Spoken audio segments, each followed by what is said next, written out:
There we go. All right. There we go. We are live. We're live. Hello, Internet. How are you? Hello, Cleveland. Hello. So, Hello. the Internet. How can I is help watching. you? More sleep, please. I would like more sleep. Dear Internet, can I get more sleep? No more cat videos. 28-hour days so I can get a couple more hours sleep? Sure, Yes. that'd be I need 2 more hours to read crack.com every day because I love that site. Then, unfortunately, I have downloaded and bought Marvel Unlimited. My life is now Oh, I looked at that. And what got you talked into that? our raid team. Possibly somebody on this podcast. Possibly someone on this Me. podcast. It's a good thing. It's a good thing. Okay, so that's probably something good for us to talk about in our chit chat area. I think maybe. I think I have nothing useful to talk about in our chit chat, so I'll leave it to you guys. Okay, hey, let's do a show here in 5, 4, 3, 2. Greetings, heroes. Welcome to Prepare for Combat episode number 20 for July 23rd, 2014. This is Accusod. And joining me this week, we have the amazing and wonderful Alakaz. Hey, everybody! Watch out for the spider. The spider, I don't understand the spider. He's scaring me. So you have obviously not played Hearthstone. I have not played Hearthstone yet. I have to admit, I have not. But let's jump. I've tried Hearthstone with Curse of Naxxramas. Those of you who have, you know why the spider loves me. All right, so let's introduce our other co-host this week. We've got Ro. I took care of the spider in one shot. I forgot One to say, I shot. apologize. I apologize. We have Brian Black, also known as Ro. There we go. That's fine too. People are still getting used to the whole Brian Black thing, but I am not used to the Brian Black thing at all. Nope. You'll be are forever and known always as Ro. Exactly. I've done this to yeah, be true. or as a couple other people are starting to call me Ro Nizzle, but that's a whole other story altogether. You're just talking about Azeroth Roundtable. Come on now. Yeah. Okay. But So, Ro- the spider in Hearthstone was kind of freaky, but yeah, it took it down in one shot. It's a real gimmicky thing. But I just want to say before anything else to all you Murloc fans out there, even you guys in Azeroth Roundtable, if you're listening to this, I just want to have a moment of silence for all of the murky players and their pufferfish. Thank you. Okay. I have absolutely no idea what that was, but okay. We'll get to it in a moment. Okay. So, Alakaz, what have you been up to since last week? So, got to play Little Heroes. Got to rock my man Tyrael. Loves me the Tyrael. Absolutely. And got to do some more raiding. You know, now that we have, I do believe, Gary the Rosh Hellscream on farm. Indeed. It's yes, not we have a him bad on thing. farm. It's Siegecrafter I'm not so sure about. Yeah. I think it was Melkorok that we're not too sure about. Malcolm, Right. absolutely. Me. Yeah, we just skip over him. So I'm doing that, and then just really getting some Hearthstone. I'm not a big Hearthstone fan, but trying out the Curse of Naxxramas and watching some spiders slowly web my corpse up and eat it. That's where I'm going to go with that one. I've played Hearthstone. I don't recall spiders. I'm gonna have to check out Naxxramas. Yeah, they actually put in a solo questing idea in Hearthstone now. So Really? it's a questing. You go through Naxxramas. There are the AI bosses that you're taking on, but they can award additional stuff for you. And the So AI good. cheats. It does. It does. Absolutely. For some odd reason, it always pulls out a 4/4 monster and just destroys me. You're still talking about playing a card game, right? You're still Yes. playing Hearthstone? Okay. Yeah. That's an interesting idea. Play the bosses of a dungeon. All right. All right. Well, Ro, you were not here last week. You were off on very secret, important business. How have you been, and can you tell us about this important event you were at? I was at a World of Podcasts planning meeting, and I may be intermittently here for the next few months, but I'm still going to be around. But if you see me skip an episode here and there, it's because the World of Podcast meetings tend to happen on Wednesday nights also. We've gotten a couple of new sponsors. That one that was announced. We're waiting on final word on a possibly very, very big sponsor. And just kind of financial stuff and planning stuff, and getting to the point where in a week or two we'll announce everyone that's going to be participating in it as far as podcasters and such go. And it's exciting times. And now being one of the people behind it, it's been a lot of work. a lot more work than just spectating it and promoting it on my show. So this has become, or at least maybe it was before, but I didn't realize it. Maybe it's become a very, very big, prominent thing, not just simply a random gathering of Blizzard podcasters. It sounds like it's becoming an event of its own right. I mean, for anyone who listens to this show, if they've ever listened to any Frog Pants podcasts and stuff, and you may be familiar with the convention known as Nerdtacular. Kind of imagine a Nerdtacular for Blizzard podcasters condensed into 6 hours of as much awesome as you possibly can do. And then that's what we're trying to attempt to do here. I think my brain would explode. It's pretty awesome. I got to go to their event last year at BlizzCon, and it was really great. Just really getting to see everybody, see what's going on, having the different panels kind of go up and talk about their expectations and what's going on. It really was neat to have. It's almost like having your finger on the pulse of what Blizzard might do without really being able to touch the Blizzard people. They don't like when you do that. They get upset. Well, yeah. A couple. It's funny that you should mention not getting to actually touch the Blizzard people, because our rooms, and I say more than one room because we're going to have multiple rooms at the Hilton where stuff is going on, although it will be one main room for the panels. But it's funny that it happens the same night as the Blizzard charity dinner for BlizzCon, that benefits, I think, the Children's Hospital in Orange County. I'm probably a little off on that. But the charity dinner that Blizzard does is located in the very next wing to where we're doing our stuff on the same floor.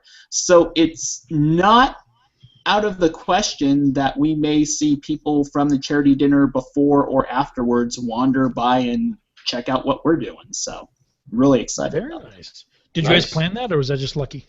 It just worked out that way. I mean, we knew they were going to be there. We did not realize that our things were going to be located that close to one another.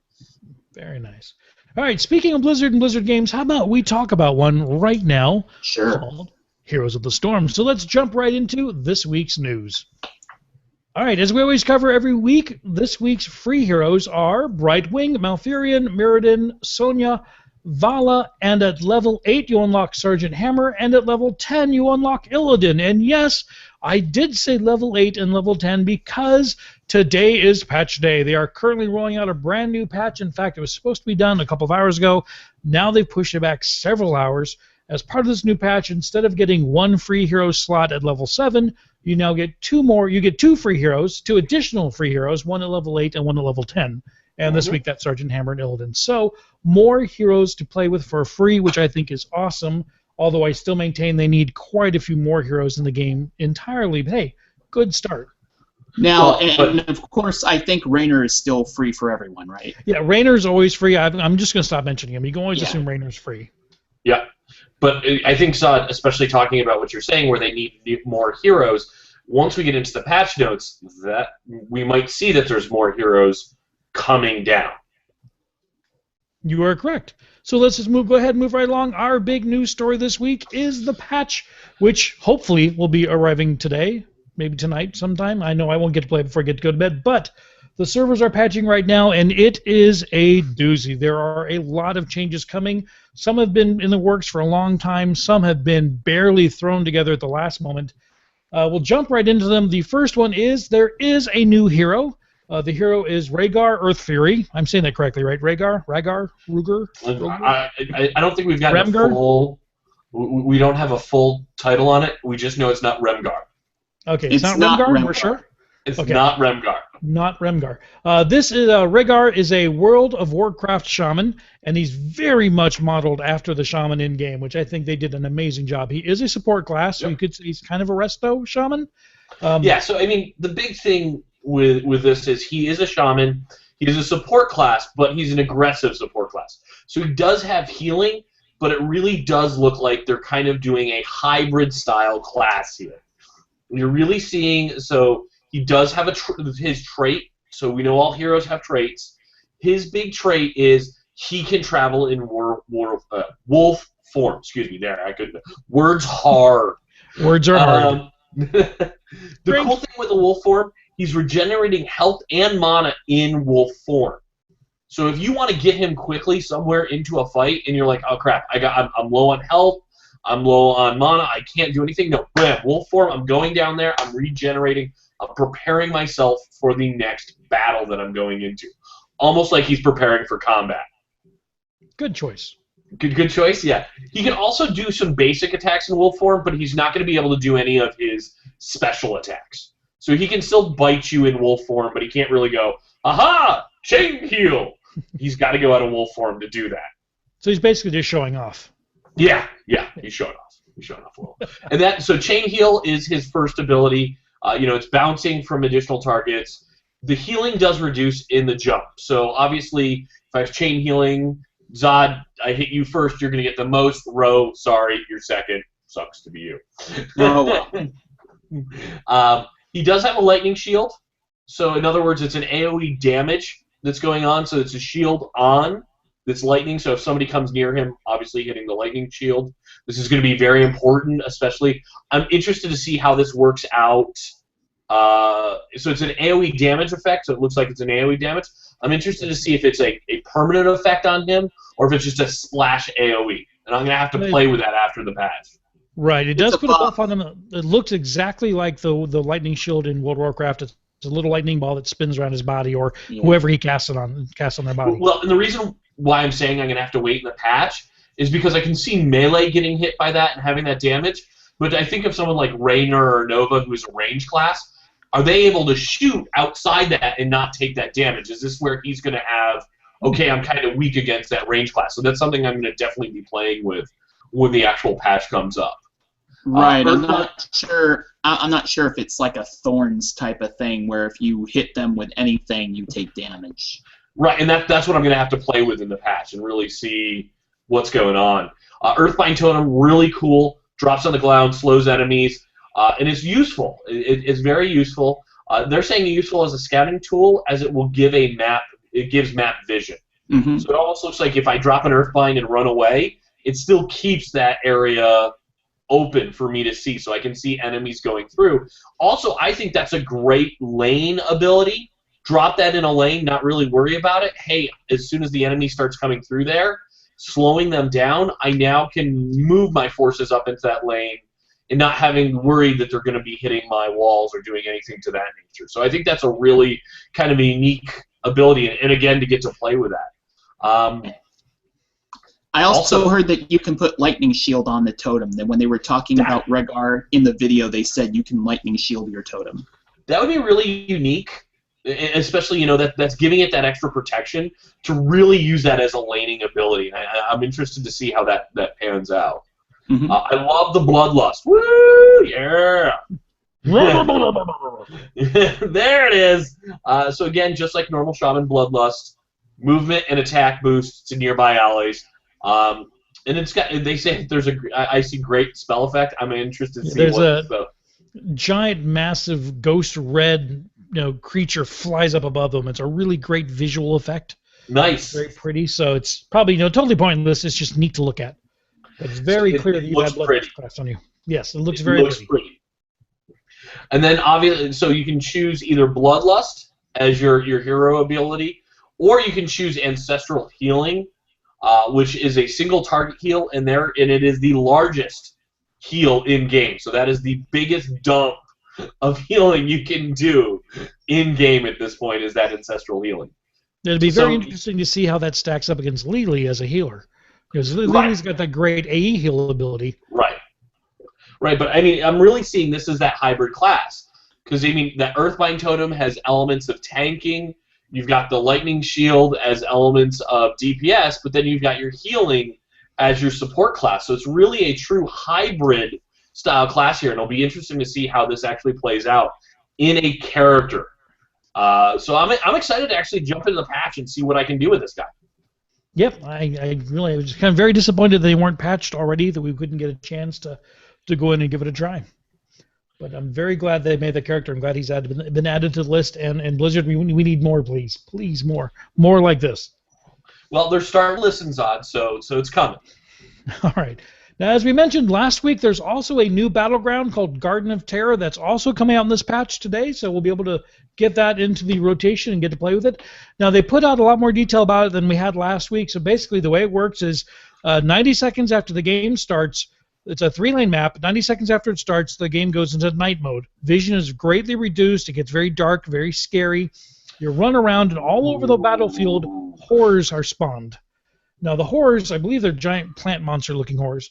As you kill them, they drop seeds slowly. It's not like you kill them and then a bunch of seeds drop. It's, as you beat, it's like beating on a chest in the pirate ship map game. My brain just left me.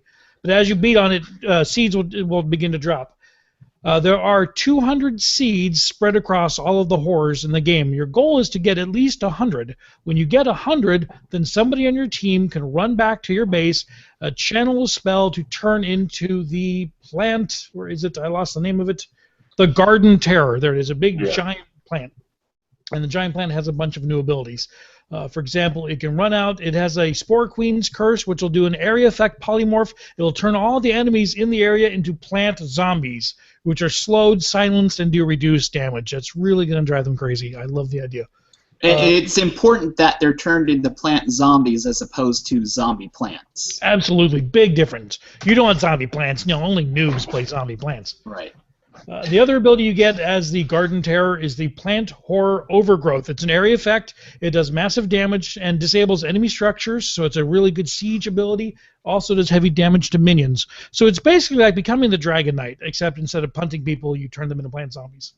Now, and it seems like there's a bit more tactical ability here, because with the Dragon Knight, it's all about just, cleaving minions and bashing down structures. With this, I mean, that Plant Horror Overgrowth ability, that actually requires a bit of strategy. Do I want to put the overgrowth on the lane I'm pushing? Do I want to put the overgrowth on the structure in this lane while the rest of my team is going on a different lane entirely and throw the other team off? Do I want Murky to go after the overgrowth so that we can really destroy things? Right. And then Now, the part I love about this is, as I said, there are 200 seeds spread across all the horrors in the game. Now, of course, you want to get 100, but that means if you get 101, you're going to prevent the other team from being able to spawn their own Garden Terror. Now, the seeds do carry through. Okay, I forgot to mention, once all the horrors are killed, once all 200 seeds have been collected, the game switches back into day mode. Any seeds you have left over from the 100 you use to turn yourself into a Garden Terror, you will hold on to for the next round, which means if you get 150 going to the next round, you've already got 50, the other team's already got 50, you guys are both closer to getting to your Garden Terror 100. Or if you only get 105, let's say, and the other team gets 95, the next time you flip into night mode, they're only 5 seeds away from getting their Garden Terror, so they're going to be able to get their Garden Terror up and running right away when it gets back into night mode. Yeah, so this is where I'm seeing a lot of tactics needing to be involved in this, because especially like you talked about, Zod, 101. I don't want to pop the Garden Terror if I got 101 because I've got 1 going into it, they got 99. How quickly are they going to be throwing a Garden Terror at me? Right. Type of idea. Yeah, and the Garden Terror can go into day mode. It can the player, whoever becomes the Garden Terror, can still play. It has a time limit before it expires, before you stop being the Garden Terror, but you can be the Garden Terror in day mode. Therefore, it is possible, theoretically, to actually have 2 Garden Terrors. Either both teams get 100 seeds in the same night mode, or they do the 101, 99 at the exact right time to have 2 Garden Terrors fighting off against each other. Or check this out. What if your team is good enough to get 150 in 2 night phases? Then you can use your first Garden Terror whenever, and then, after the second night phase, you can decide to do a push with 2 Garden Terrors at the same time, just if your team plays well in 2 night phases, and that can be pretty crazy. That would be awesome. The only question I have is, can it polymorph the other Garden Terror? I do not know. We'll have to find out. Blizzard, please finish the patch so we can play. Yeah. Because that would be really awkward. Is all of a sudden 2 Garden Terrors go to face off against each other, and before you know it, they're plant zombies. They're both plant zombies. It'd be great if they could polymorph each other. Yes. Awesome. So that is the new Battleground coming out this patch. Again, I can't wait to see it. Blizzard, we need you to finish that patch. That, of course, is only 2 of the changes made this patch. They also changed player leveling. Al, you want to talk about that one? Yes, because this is something that I know, and I know Jasmine's not here with us, but this is something Jasmine and I have been harping on since they've taken it away. And that is the concept of co-op leveling! Woo! I think Al likes this one. So previously, before the patch, as we all know, the only way you could level, the only way you could do daily quests was versus, which really just kind of which we started to see some toxic environment kind of seep into this game. I'm not going to say it's the level of League of Legends or anything to that nature, but we saw some toxicity, and it was not where I wanted to be. So now what's going on is they've done co-op, and versus is now available for leveling up from level 1. So it's not like I've got to hit a level and then I can do co-op. No, I can start right at the level. If I win a co-op game, from my understanding, I earn 20,000 level points.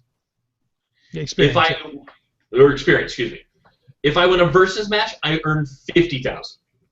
So versus is obviously going to level me up quicker, but I can still do it in co-op if I want. There's also now rewards. There's different rewards. So at levels 2 and 4, you're awarded 1,000 gold automatically. That is, once you get to level 2 or level 4, just bam, 1,000 gold. Yay! I got gold.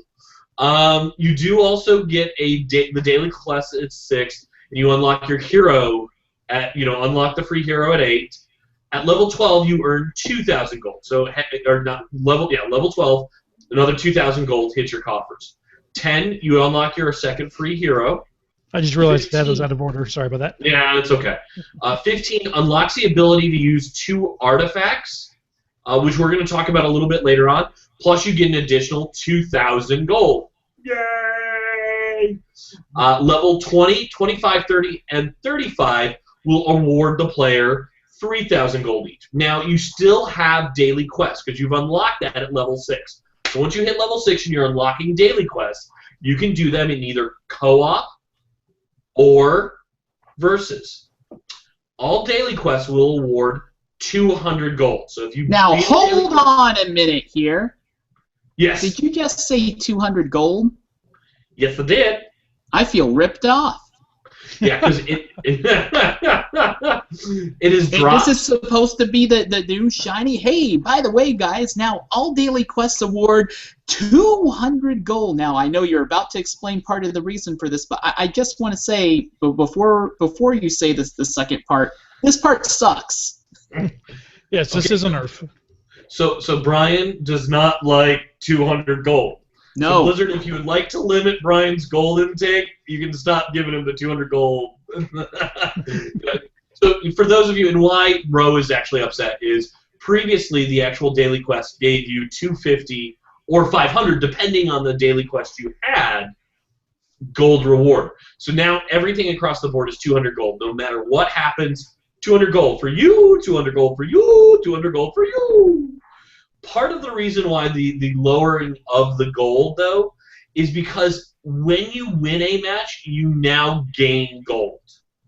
And what I mean by that is if you win a co-op match. So I know this is probably the only way we'd win, but Ro, Zod, and myself get into Heroes of the Storm and play a game in co-op mode.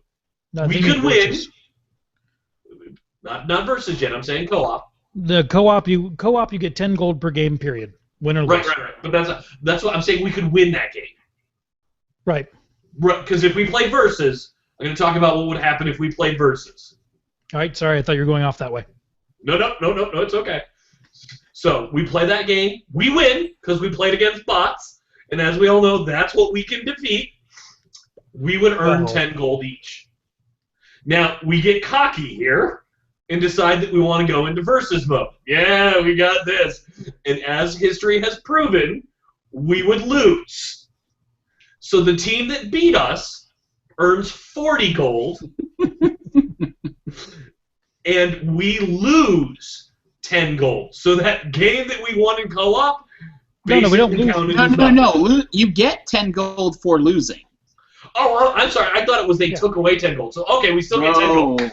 Oh my gosh, I would never play versus again. Every game you play, you get 10 gold, unless you win versus, in which case you get 40. 40. Okay, so that's my bad. I misread that. Because I was going, I'm not playing versus ever again, because it's just going to drive me. I'm going to have negative numbers. I really am. So, but okay, so really, either way, co-op is what's right for us. Now, I want to talk about this a little bit because I like doing math when it comes to number crunching like this, and I would just explain part of my math? Yeah, Ro does math. Here's part of my frustration with this. Right now, I play Heroes on a fairly daily, regular basis, but I tend to play usually no more than 1 to 3 games a day, and that's usually because I'm trying to. Right, because I'm trying to do quests. Now, previous to this patch, when you'd have a daily, I would get, 250 gold a day or sometimes 500 gold. Now, if I were to do, since every daily quest is 200 gold, instead of getting 250 or 500, I would have to do 2 matches in Versus and win them to get 280 gold, versus where in the past I might have gotten 500 gold if it was the right daily. So this is definitely a gold gain nerf to the casual daily quest-oriented player. Now that said, if you are someone who is crazy about Heroes of the Storm and you play this for hours on end and you just play the living bejesus out of this, then that's me. Yeah, then this might not be a bad change, especially if you play Versus and you win Versus on a constant basis. But I feel this kind of punishes the casual daily quest type of player. I'm not saying it punishes it. I think what really is going to be remain to see there, Ro, is what are going to be the costs of everything in-game after the patch. Because if you see a small lowering of those costs, then I wouldn't say this is a punishment. It's just an alignment. And that's true. I mean, they may adjust shop prices based on what the income's like, and they haven't mentioned any changes yet on that, but we're still very early in this whole alpha beta process. Go ahead, Todd. I apologize. Okay, so now I've hit level 40, and at that point, gold dries up. The only way you can get gold right now, level 40, is to do your daily quest. So I can do my daily quest, I can get my 250 or play 2 games for my 500 gold, and that's it. I'm still going to play because I love playing. I'll do another 5-6 games in the day if I can squeeze it in. I'm not going to get a thing from that because experience means nothing to me. It doesn't matter how good I played. I'm just playing for the sake of playing. So the fact I can still get gold, even if it's 10 because I never win. But no, if I get 5-6 games, that's 60, 70 gold I might get. If I get real lucky, I might win a couple games. So I still may make 200 gold in a day. And I think the answer to the level cap gold thing is I don't think that they need to do exactly Paragon levels like Diablo does. But I do think that once you hit whatever they designate as a level cap, whether it's 40 or whatever they decide, I do think they should change to a system where you're still gaining player experience points, and once you hit a certain mark, you just automatically get a gold bonus. So it's like treasure chest XP. Yeah. Pretty Interesting. much. So Now- I now, guess Zod, this is their way to kind of give that gimme to players who want to play after they've already done their daily. They still want some benefit from that. So go ahead, Al. Now, I do have a question for you because, and this is something that I didn't see. So player leveling now, we also have the hero quests, where Right. certain levels of hero gives you gold. Is that sticking around? Yeah. In fact, Ro, you want to jump in and explain what they're doing to hero quests and hero leveling? So hero quests are gone now as of this new patch. They're actually referring to the progression for heroes as hero leveling because each hero has a level. Now, if you've been in the alpha and you have completed some of your hero quests, you're going to find that any partial progress you had made toward the next quest being done got eliminated. But if you completed, say, the first 3 hero quests on Lily, then you are going to start as level 4 on Lily in this patch because everyone starts at level 1. So anyhow, it used to be based on, play this many games. Now it's based on experience points. And the experience points that you earn playing the game is going to be assigned to the hero that you're playing. And you can gain hero experience in co-op and versus. So you can, just like you can do daily quests in co-op, and just like how you can get gold in co-op, you can also work on improving your character through co-op games. Now, all the heroes go up to level 10, and each level has its own different unlock and perks and whatnot. It's a little bit redesigned. What they're doing here is, previously, you might remember in the previous versions of the game, you would unlock your heroic talents and such for your characters depending on your player level.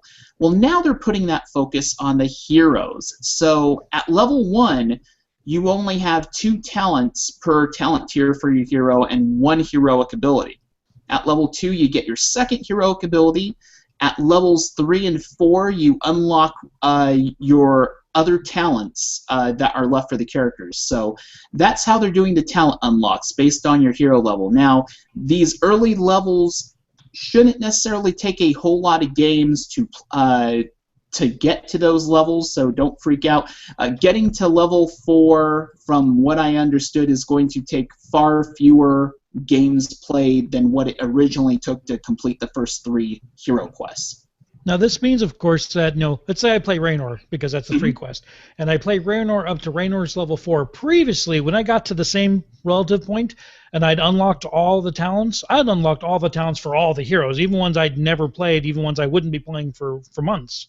But in this case, I'm only unlocking Raynor's talents. Right. If I pick up Lily, I'm starting back over at level 1 with Lily. Right. And one interesting thing about this whole, conversion and such is, previously, I had completed Lily's 3rd quest, so when I play her now, she's going to be at level 4, and I had access to her first costume tint or skin variation. Well, here's the thing. I don't have access to that anymore, at least not yet. So just kind of finishing up here on the level unlocks. At level 5, you get 500 gold. So, Al, like you were talking about, there is some gold awarded when you hit level 5. Right. At level 6, you get access to the hero portrait for that character, which originally you could access all the hero portraits. Now they're making that a reward. And level 6 also gives you access to the first mount variation, kind of like the skin color variation for mounts. The tint for the mounts, yeah. Mm-hmm. At level 7, you unlock the first skin variation or tint for that hero. Level 8, you unlock the second one. And at level 9, you get the second mount variation and the master portrait. Now, these master portraits, I imagine, are designed to look similar to the master skins. As I recall, you guys were talking about master skins on the last week's episode. And these master skins are going to be unlocked at level 10. So when you hit level 10, you have the ability to purchase this master skin for 10,000 gold. So this is a skin that, unlike the other skins in the game where you have to pay real money, you can pay gold to get this skin if you want to show off and look cooler than you already are. So what do you guys think about this concept where a player can identify how good, theoretically, they are on a character because they've got this portrait or the master portrait or the master skin that you can only unlock after playing, getting so much experience with that character? Is that good or bad? You first, Al. I mean, you think we're going to enter a whole new snob thing? Like, oh, you want to be Lee? Show me your master portrait for Lee before you get to join our team. Well, I'm not thinking that because part of it is also going to be gold or money because it seems like I still could buy gold money-wise type of idea.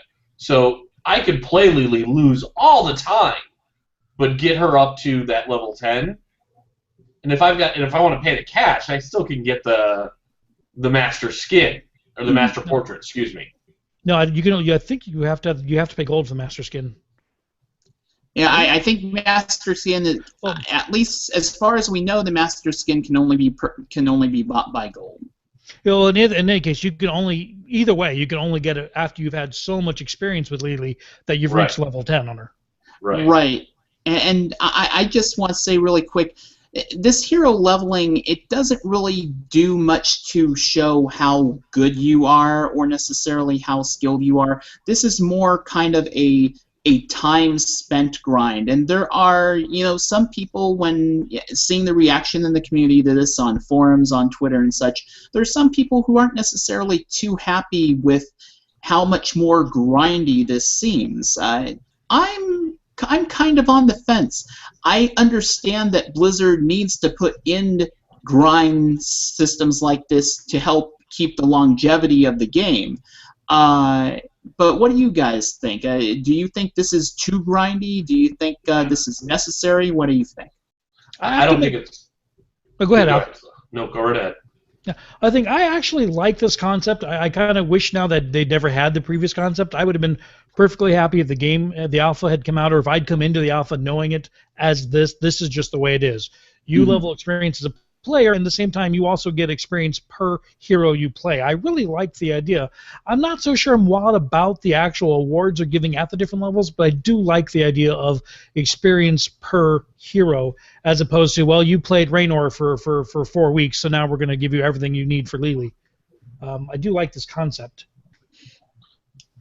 I mean, for me, it's to me it just shows you how much you play the character. That's all it is. Yeah. That's all it really is. You're rewarding me for playing my favorite character. Awesome. Thank you. Yeah, there's definitely a lot of people arguing for and against, but that's actually not even the biggest argument of this patch. The biggest argument of this patch is artifacts. People are really up in arms. Giro, do you want to explain? Oh, that's what I'm looking at right now. So, artifacts, here we go. Now, when this was first teased about just a couple of days before the big Q&A and such, people were getting worried because there was some language on on one graphic that said used to improve your hero's power, and people were like, "Oh no, please don't let this be like runes in League of Legends." And then the heroes Q&A comes this past Tuesday, and we find out, yeah, this is kind of like runes in League of Legends. So for people who haven't played League of Legends, Zod, why don't you explain a little bit what runes were? Well, the idea in League of Legends was as you grew as a player and you gained experience and in-game gold, I think it was. I forgot what the whole point thing was for League of Legends. You gained the ability to purchase small, tiny upgrades for your character over time, so they built up. So you could say, I like playing this character as a heavy range DPS, so I'm going to spend my money, my experience points, my gold to purchase outside of the game, the actual game match itself. Nothing to do with what you played during the game, but as a player, I'm gonna have this character is gonna do more DPS than a standard vanilla version of that character. Or someone may say, I want my character to be a better healer, so I'm gonna buy these runes that will make my character do more healing than a standard vanilla character. Right. So now Blizzard's take on it, so of course they aren't doing an exact copy-paste of this. They're giving their own Blizzard spin on this. And they have what's called artifacts. Now, there are 3 artifact slots. You're going to have gems, relics, and trinkets. Now, when you hit player level 15, the gem slot is automatically unlocked. You get the gem slot basically for free. Now, once that is unlocked, you can also unlock the slots for relics and trinkets, but unlocking those slots costs 2,000 gold each. Now, this does apply to the whole player, though, so basically for a one-time cough-up of 4,000 gold, which right now is the equivalent of unlocking a middle-of-the-road hero, you get your other slots unlocked. So I think it's kind of a no-brainer that once you hit level 15, you want to try to get those slots unlocked as soon as you can. Now, you have to purchase the artifacts that are going into these slots, and these artifacts have ranks. They go from 1 to 10. The cheaper ranks for the artifacts cost less than the higher ranks, so it kind of works like this. Rank 1 for any of these artifacts, whether it's a gem, a relic, or a trinket, costs 100 gold. To get the rank 2 version, and you have to get them in order. So first you get rank 1, then you buy rank 2, and so on and so on. Rank 2 costs 200 more gold, then rank 3 would cost 300 more gold, so it's kind of progressive. And basically, if you wanted to buy a gem at level 10 maxed out, it ends up costing you 5,500 gold, because 100 plus 200 plus 300, math. Who does math? Fibonacci sequence here. Yeah. So just kind of think about this now. Fortunately, since the gem relics and trinkets, can be used for. Did you just say remgelics? I said remgelics, yes. Okay, just making sure that. But since you can use these on whatever hero you play once you have the slots unlocked on your player, it's not like you have to buy this gem for this hero. Once you buy this gem and have it at rank 10, then all of your heroes will have access to the rank 10 version of that gem. Now, of course, each of these artifacts have different bonuses, and some are going to be better for some types of roles than others. For instance, the Bold Amethyst increases max health by 1.5% per rank, up to a total of 15% at rank 10. So if you're playing a warrior, this is kind of a tanky kind of gem that's kind of like what a warrior I would feel would take for a gem. There are other artifact bonuses too, such as increasing attack damage by 1% per rank, so up to 10%. So these are relatively small bonuses. You have ability cooldown reduction, basic attack restoring health, so like the life leech thing. You can get decreased death timer reduction, increased mount speed by 2% per rank, and you can use up to 3 artifacts in a battle, but only 1 gem, 1 relic, 1 trinket, 1 of each. So when this came out, there was a huge backlash against these in the community. A lot of people that I heard were saying, why are you going down the League of Legends path? You were trying to do things differently than League of Legends, and now this is what League of Legends does. Why, Blizzard? Why? Akizad, since being a League of Legends player like you've been, I didn't play League, so that much, so I didn't really feel this at all. But what was your initial reaction to artifacts and player power and Blizzard going down a similar path? I have to admit, I was personally stunned because I had absolutely no clue that they were doing this. In fact, they pretty much had said for a long time the exact opposite. They did not want to make a game that was that complicated, that, I wouldn't say competitive, but that much math really involved to playing. I really liked the differences between Heroes of the Storm and League of Legends. I think Blizzard made some excellent choices in the changes, the differences they made. I'm not really wild about seeing them make a League of Legends style rune system. I'm not against it per se. I just like it being drastically different, and now it's not quite so different anymore. Right. Well, I think one thing we're missing here is we're still in an alpha. Yeah. This is toy time. So they're throwing a toy out of the chest box, the toy chest. Hey, is this something you want to play with? I think if the reaction really is that negative, Blizzard's a smart company. They're going to take the toy back and say, well, you don't want to play with that toy, we'll put it back in the toy chest.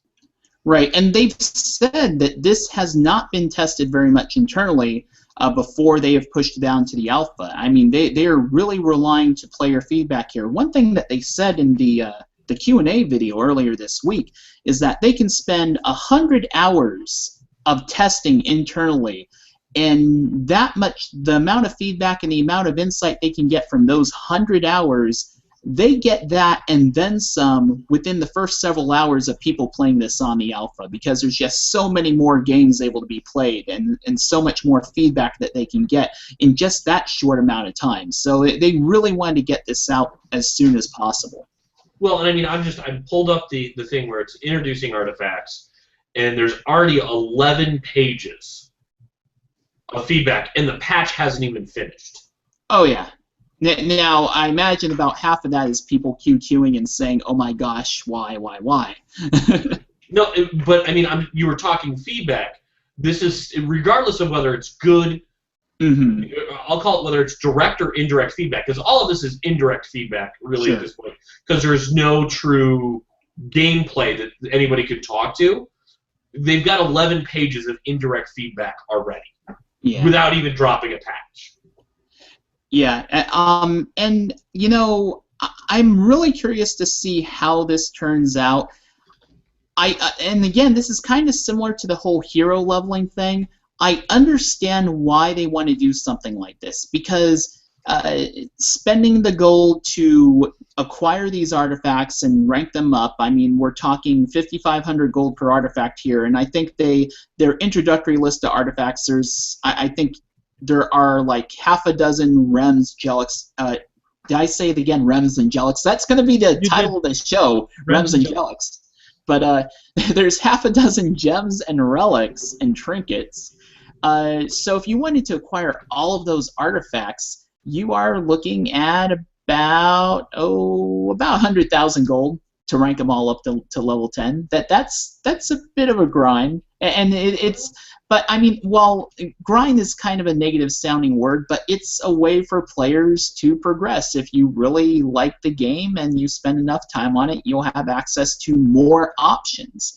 Now, I think it should be fair to be said that if your main thing is to play a specific class or a specific hero or a specific role, it's not going to necessarily take you that long to get level 10 artifacts that complement the hero you like the most. And I think some people have to be mindful of that. Now, just one last thing before I get final thoughts from you guys on this, is that for the alpha, they're actually giving us buckets of gold so that we can acquire artifacts or heroes and try to test out these artifacts and their ranks and such. So if you are a level 30 or higher character like Zod, you get 75,000 gold, Zod, so feel free to lend me some at any time. I, on the other hand, I'm getting 35,000 gold because I have a hero that's level, I want to say 26 or 27, and level 20 through 29 gets 35,000 gold, and anyone who is level 5 through 19 gets 10,000 gold to do as they please with. I think the idea behind that was, given that these didn't already exist when you were building your gold starting out, you didn't have the ability to buy them, and now, especially like people who are level capped, it's really hard to get gold. So, I would have had relics, and I would have had Jellics and Rems by now. If I'd been able to buy them. I went on twist of it. So I would have had some by now, but I couldn't buy them because, they didn't exist. So I really appreciate the fact that I'm not going to be behind people who are just getting the alpha now, who are able to buy them because they're earning their leveling gold while I'm not getting any more gold. Right. So I greatly appreciate that. Thank you, It's Blizzard. really nice that they're going to give me a free hero. So what level are you at right now, Al? I think I'm like 15, 16, something like that. Okay. Do you think you're going to get Rhaegar? I don't know. I want to play him first. I'm going to test him out, type of idea. I'm going to test his abilities, see what's going on, and then if so, yeah, I might. That might be my healer. Yeah, we'll definitely keep an eye on this as the weeks go. I think artifacts and discussion on artifacts is going to be one of the most polarizing topics in the community. So we'll definitely be talking more about it in the future. Yeah, and I'm really just a wait and see on this one. I'm really taking a stance. This is an alpha. Really to kind of go, go bananas here, and that's it. I'm not buying the game. You're so stupid, Blizzard. Come on. What you see now is not what's going to be on shelves when this game finally launches. Yep. And I think Blizzard had to do this, if for only to prove that it's a bad idea. Because I do think there are those players out there who are thinking this is a League of Legends level game. Well, it's not exactly a parallel to that. Blizzard had to say, look, we tried doing what League of Legends did, and we proved it doesn't work. It's a bad idea. Or maybe it turns out it does work, and it's a great idea. So I think either way, they had to do it. Just right. Well, and they have a history. They have a history of just with this game changing a lot of things already. I mean, they've made a lot of changes to just the heroes themselves, and I don't know how many UI changes they've made in between patches. Well, and before before we get to the final UI change, no, I'm kidding. But I'm also going to say to your point, Zod, absolutely. Look, they took co-op leveling out of the game. People complained and didn't like it, and look what has come back. Yep. So I don't think that really we need to go, oh my gosh, the world's gonna end at this point. We just need to go, okay, this is here. Let's test it out. Let's give them some data on it, and prove to them that this is not what we want. or get our minds changed if it turns out to work very well. So Yes. I agree.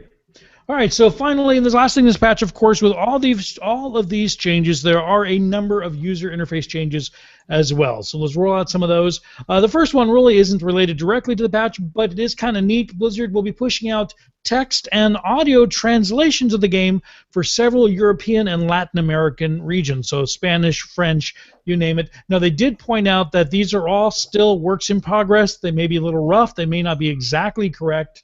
So if you are a foreign language speaker and you happen to get the translated version and it's not quite right, they would like your feedback on a better wording or phrasing. But it's nice to see them going that direction. The player profile page has been reworked. You can now get your player profile from the Hero Select screen. So when you're sitting on that screen that you're on most of the time waiting to find a match or trying to pick your hero for your game, you can now get your player profile directly from there. And from there, you can see your player level, you can see your daily quests, you can see the hero you're looking at that moment in time, you can see their level, hero, and experience points and rewards all from that area, which I like, because that's a screen I'm on all the time, and I'm always jumping back screens to say, oh, wait a minute, what are my dailies? Am I supposed to be picking support or a Warcraft character or what? So. And now you're having to reset your wait timer, and you're now having to reset all those. So I think this is a really smart move. Absolutely. Now, there are also tabs you'll see in this patch for profile summary and match history, which I think is very interesting, although they're not enabled yet, so those are still things coming up. At the end of the game, there is a new interface that comes up. Now, it's going to give you 4 tabs to show you how the game went. One's a summary, which will show you what you've earned, your hero level experience, your player level experience, the gold you've earned, kind of like what did you get out of this game. Another one will show you the stats, which is what you currently see now, your takedowns, your deaths, how well you did at the battleground mechanics of that specific game. So that's the one we're used to now. You're going to get another view of the quests for your daily quests, the ones you still have remaining to complete. So before you even leave the end of game screen, you already have an idea of what you might want to do next. So it saves you even a little bit more time. And they also will show you any of the rewards you have earned on either player leveling or hero leveling from that match. So very nice improvement to the end of game. I mean, that's nice from a UI perspective, but I really want to see more stats. I mean, so far from what I understand, the stats tab is just going to have the stuff that we've been seeing before, as far as takedowns, mechanics, and deaths and such. But I want to see something more akin to the stats that you can see when you press tab in the middle of a game, where you actually see numbers of how much healing did you put out, how much structure damage did you do. Stuff like that interests me, especially when I can compare it to other people on my team or other people on the other team. So I kind of wish that they would also include a wrap-up of those final end-of-game number stats as well. I agree, and they've actually have mentioned they are doing that. That is in the works. I don't think it's in this patch, but they have heard that, and they are working on that. They mentioned that about 2 weeks ago. So I would expect to see. I actually would love to see it this point in the game, but they didn't say it was this point in the game yet. The last big UI change, I already kind of alluded to it, the Hero Select screen, when you're on there and you're looking at the hero, you can now view all of the heroes. heroes, not just the ones that you've bought or that are free, which are usually the ones that are lit up while all the rest are grayed out. You can now view all the heroes. You can also view all of the heroes' skins, and you can view all of the mounts. And if you're looking at a hero or a skin that you don't actually have access to, you can buy it directly from that hero select screen while you're looking to decide which one to play. So if I'm going to play a match and I've got a daily quest that says play a Warcraft character, and I'm like, I'd like to check out this Rhaegar, I can look at Rhaegar from the select game screen, and if I want to, I can decide to buy him right there, whether it's cash or gold. I don't have to jump back out 2 steps, go into the shop, and then find them, and then buy them, then go back out 2 steps, and then go back into select a match versus, and then click the ready button. It's all right there in one interface. You also can view more detailed information about the hero. So let's say I'm looking at Lily or Rhaegar or somebody, and I want to know exactly what they do rather than there's always been a little tooltip. Oh, it chain heals. Okay, that doesn't tell me a whole lot other than chain heal. But now they're going to give us more detailed information on what that actually means and what it actually does. And also from the very same place, I can manage the artifacts that I want for that hero for the upcoming game. So I may play one game with the hero where I'm going to load them with all my tanky artifacts, and then I may play another game immediately after with the same hero, but decide, I'm going to switch over to DPS this time, and then load all my DPS artifacts. So big changes overall to that entire hero select screen. That's now kind of the main screen of the game, I think. Yeah. And like we've said a few times, I wish we could hop into the game right now and actually take a look on this and kind of comment on it as we glance at it, but we'll definitely be able to give our insight on it next week. The only thing I wanted to toss out really quick, just for people who are playing Heroes, is do make sure you check out the patch notes, because while we have mentioned about a good 80% of them, one final chunk of the patch notes, which we just don't have time to go for in detail on every single hero, is there have been a number of hero changes. And at the beginning of the show, I had a moment of silence for Murky and the Pufferfish. I'm just going to use one example from the hero changes. This is everything that happened to the Pufferfish ability for Murky. It no longer deals bonus damage to structures. The cooldowns increase from 9 to 15 seconds. The cast range is decreased from 10 to 7. The damage is increased by 10 points. The damage gain per level is increased from 10 to 25. The area of effect has been increased. The basic attacks required to disarm a Pufferfish increased from 2 to 3. Out with a Bang has been removed. Pufferfish School has been removed. Tougherfish has moved from level 13 to level 17. Wrath of Cod, Pufferfish now deal 50% more damage to non-structured targets and moved from level 7 to level 13. So some buffs, but overall it got nerfed kind of hard. Which I'm not surprised. He's always been a very powerful character when played correctly. Very hard to fight against. It takes another member out of your team entirely just to sit there and babysit him. But basically, they did a whole lot of class balancing. Yeah, and Murky was, I think, the most affected, although several other heroes were checked too. So that's why I say, if you care, check out the patch notes, and on the patch notes they have links where you can click and jump over to whatever hero you're interested in. Definitely pour yourself a drink, make some popcorn. You're going to be there a lot. There's a lot. Very good stuff. All right, so let's call that the end of the news this week. This is where we normally would go into Resource Spotlight and Hero Spotlight. Now, we covered Rhaegar, so we're going to call that our Hero Spotlight for this week. We'll probably come back. We will come back again in the future and get much more detailed into him when we can actually play him. But we're going to skip Hero Spotlight this week. We're going to do a quick cover of Resource Spotlight. So, Ro, who do you want to talk about this week? It's kind of mostly a shout out more than anything else, because personally I have not had a whole lot of time to check this out. But during the Heroes Q&A, the Blizzard developers actually made a note to give a shout out to ZPTV. Now you can find ZPTV stream at twitch.tv/ZP_TV. And from what I understand now, I was watching this live, and when they gave the shout-out to ZP, the Twitch chat room just exploded with ZP emotes and ZP hype and stuff. So obviously the ZP TV channel is really popular. I took a quick glance earlier tonight, and he was actually talking live in his chat while he was waiting for maintenance along with everyone else, and he was having a discussion with people in the chat room. So this is a guy who has a very dedicated Heroes of the Storm stream, and if Blizzard is keeping his eyes and ears on him, then I would say we should too. Absolutely. Now, before I was able to get in the alpha, you know, I was one of the late bloomers. I wasn't in touch with all the right people like Ro was. And as I think Al and I were both waiting anxiously to get in the alpha, the one place I went to over and over for information was ZPTV.